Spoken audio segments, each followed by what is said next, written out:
अस्सलाम वालेकुम। ये रेडियो सदाए हुर्रियत जम्मू कश्मीर है। नसीमा खातून से मुख्य समाचार सुनिए। सैयद अली गिलानी कश्मीर विवाद पर अपने दृढ़ सैद्धांतिक पक्ष के लिए जाने जाते हैं।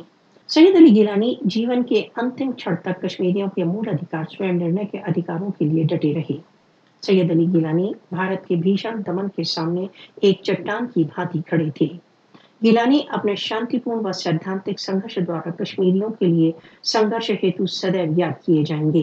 गिलानी ने अपना पूर्ण जीवन कश्मीरियों के न्याय संगत पक्ष के लिए अर्पित कर दिया।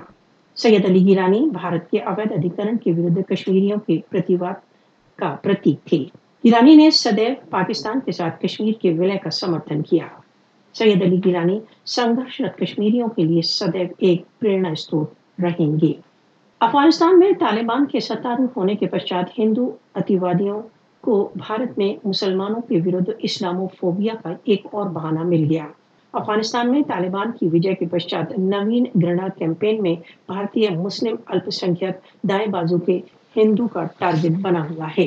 राजनैतिकों, लेखकों तथा पत्रकारों सहित मुसलमान भारत के हिंदुत्व सरकार के नेतृत्व के घृणा अभियान का टारगेट है।